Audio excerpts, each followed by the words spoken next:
In the fall of 1857, the Whitmore Plantation in Talbot County, Georgia, stood as a clear example of the wealth that marked the region before the Civil War. The main house was a classic Georgian colonial building with tall white columns and wide porches. It looked out over large fields of cotton that reached toward the Chattahoochee River. What took place inside those walls during the winter months of that year stayed hidden in family papers for more than 100 years. The story only came to light in 1964, when a graduate student at the University of Georgia found a group of letters. The Whitmore family had owned the plantation for 3 generations. Charles Whitmore, who was 28 years old at the time, had taken over the property after his father died in 1856. Unlike many other plantation owners of his time, Charles had gone to Harvard College for a classical education. When he came back to Georgia, he brought ideas that his neighbors thought were strange. He talked about new ways to farm and was sometimes heard mentioning the ideas of northern people who wanted to end slavery, though he always spoke quietly about it. The household included 43 enslaved people who lived in cabins behind the main house. Among them was a woman named Sarah. Church baptism records from St. Matthew's Episcopal Church in nearby Columbus show her age as 22 in 1857. While such records about enslaved people were not always exact, several sources confirm that Sarah worked inside the main house. Her job was to clean the upstairs rooms and the master's private study.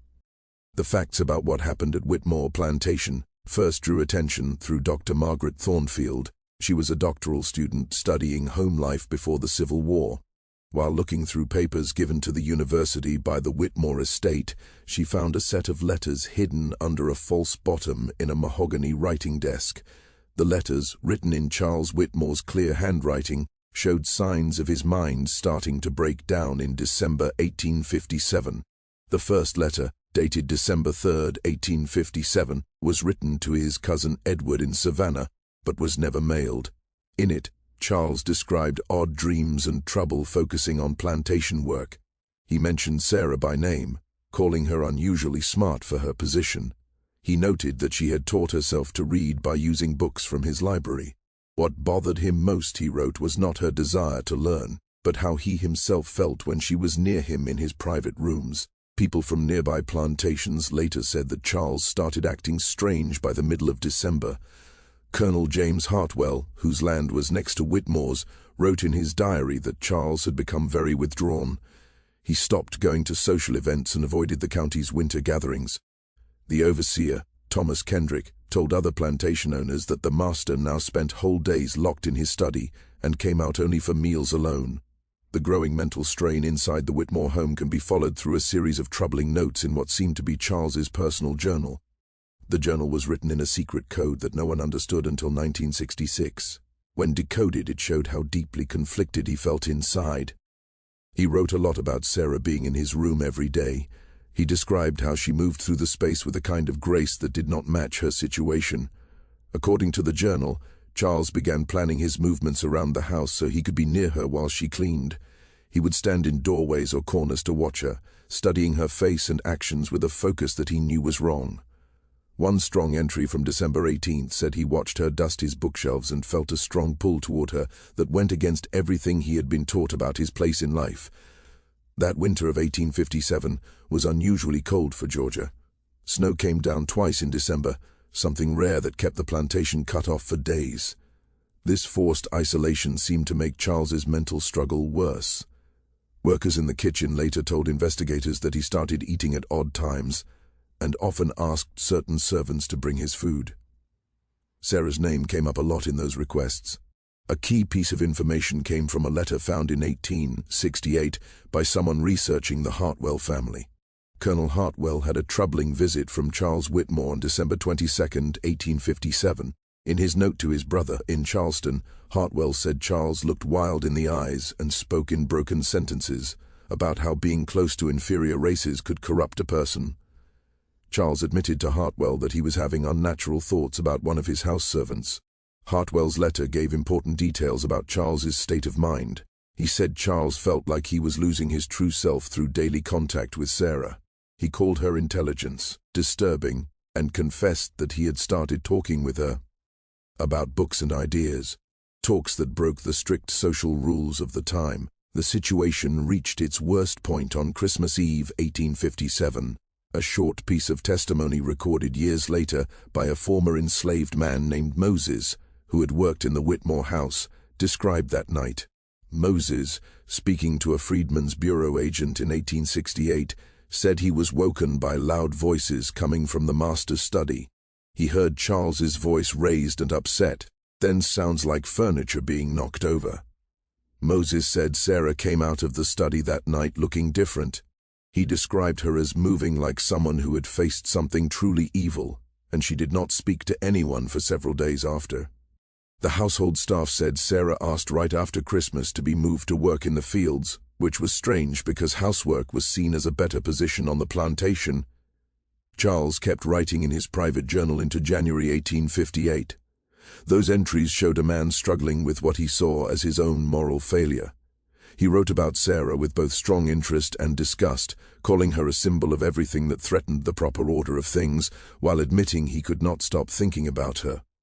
One especially dark note from January 4, 1858, described a moment in his study where he said he completely lost control. He wrote about speaking to Sarah in ways he knew were wrong, sharing thoughts and feelings he called unforgivable. The entry stopped suddenly with the words, "I should not feel this way about her, yet I am powerless to stop it." The immediate problem ended when Charles's uncle, a Presbyterian minister from Atlanta, came to the plantation in late January. Reverend William Whitmore's own letters, found in church records in 1963, showed he had been called by Colonel Hartwell, who worried Charles was having a full mental collapse. The minister's letters to his wife described finding Charles in a state of extreme religious excitement, switching between confessing sins and sudden anger. Sarah's story after that stays mostly hidden until a bill of sale dated February 15, 1858, was found in Talbot County Courthouse records. The paper showed she was sold to a plantation owner in Alabama for a price much lower than usual. The sale happened very quickly, and records from the time suggest Charles demanded she be taken away right away. The effects of these events followed the Whitmore family for a long time. Charles never married even though family and society expected him to. His cousin Edward's letters, found in the Savannah Historical Society, talked about Charles's odd sadness and how he pulled away from people during winter months.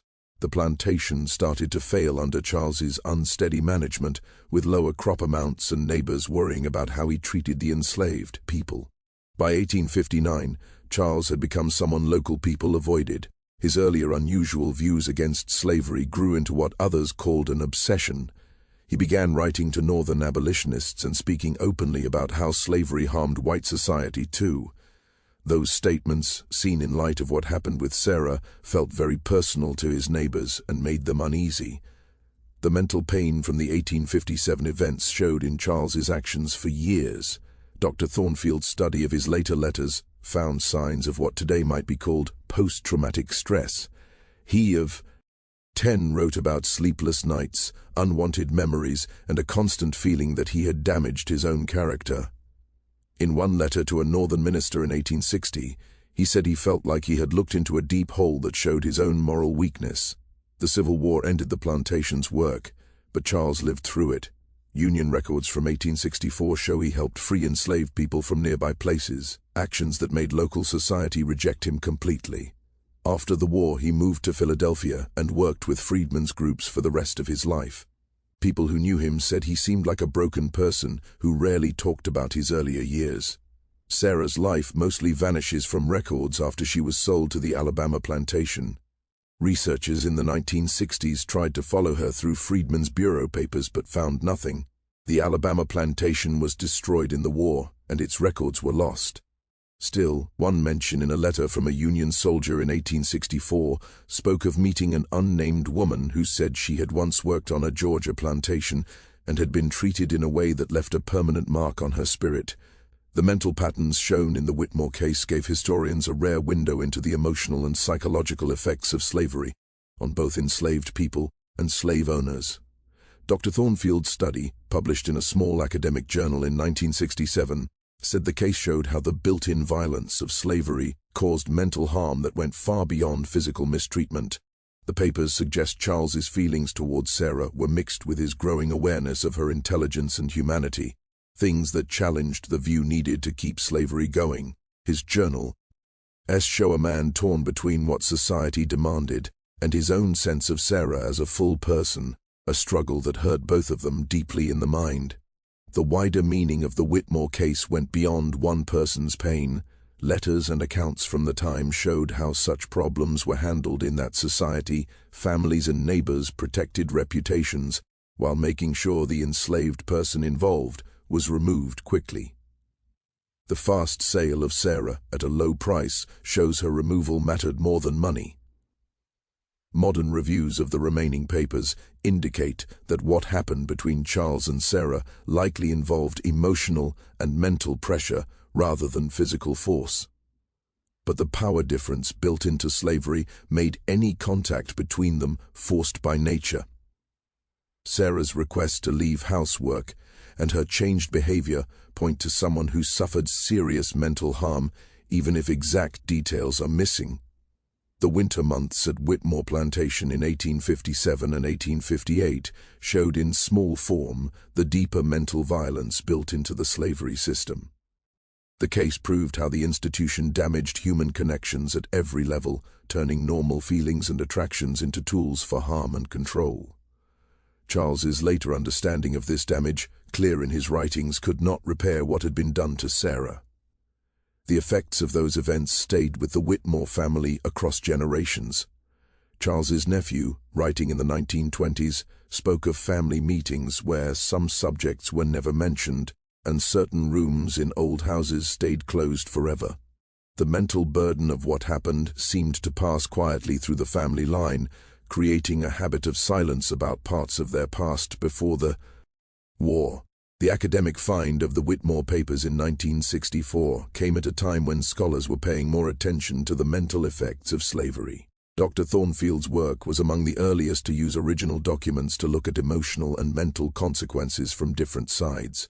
Her research shaped many later historians who studied the psychological side of slavery more carefully.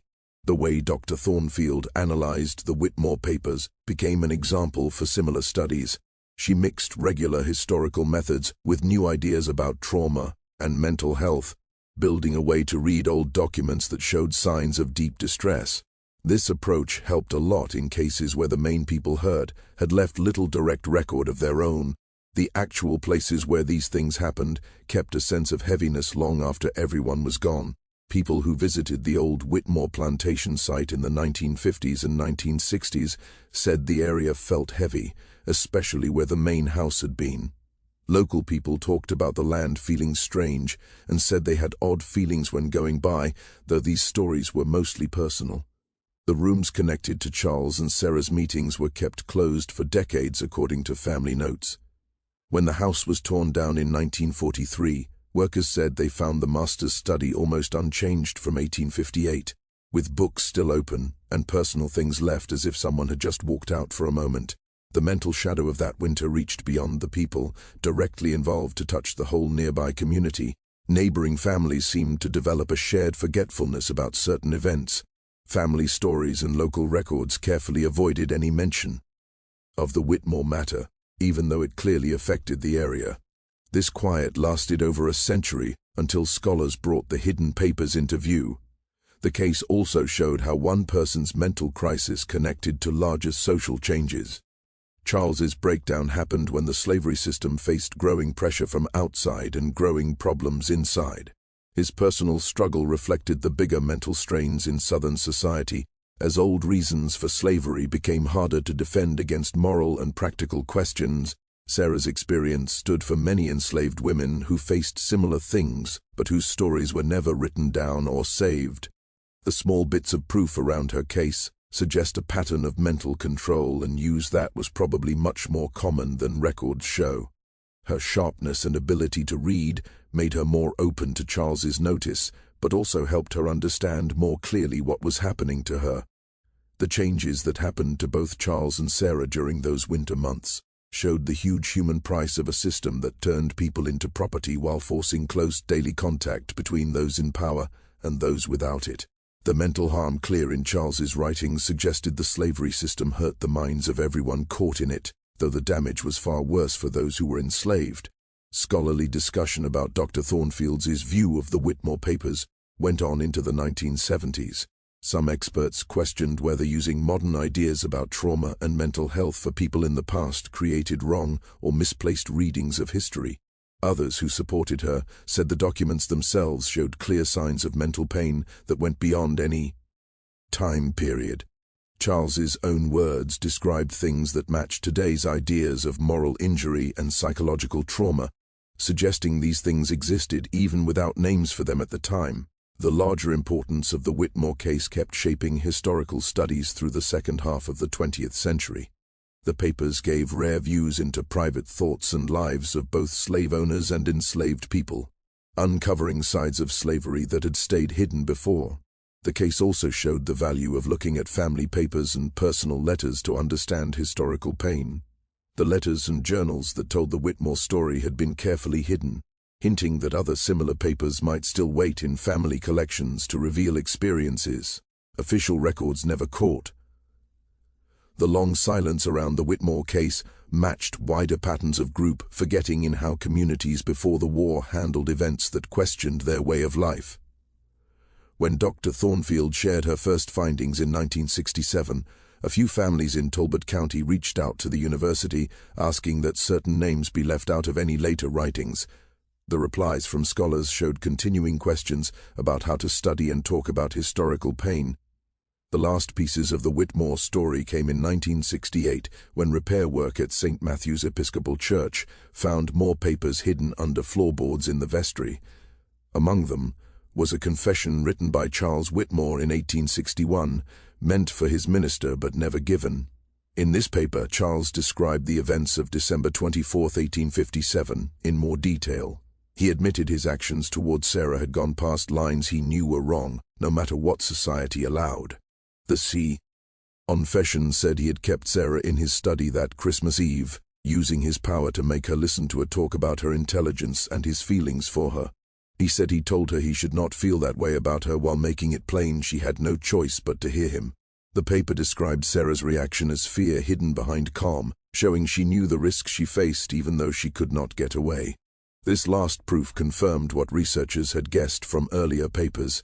The case was not a love story between equals, but a clear example of mental force made possible by the complete power difference in slavery. Sarah's quick request to move to field work and her later sale to Alabama showed her urgent need to get out of a situation that had become too painful to bear in her mind. The confession also showed Charles knew his actions had hurt Sarah for a long time, though his main concern stayed on his own guilt rather than her pain. He wrote about being troubled by the memory of her face that night, calling it a kind of death he had caused through his weakness. This self-focused way of seeing things showed that even his later sense of wrongdoing stayed centered on his own spiritual state. The final scholarly look at the Whitmore case said it was a well-recorded example of the mental violence that ran through the slavery system. Dr. Thornfield's full study, published in 1969, argued that the case showed how the institution set up conditions where ordinary human feelings turned into tools of control, causing mental harm that reached far beyond the people directly involved.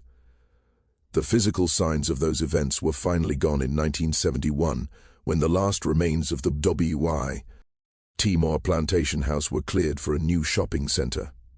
Local newspaper stories about the tearing down mentioned that workers felt strange about going into certain parts of the old ruins, though these notes were blamed on the building's bad condition rather than anything ghostly. Today, the spot where the Witmore plantation once stood holds a suburban neighborhood.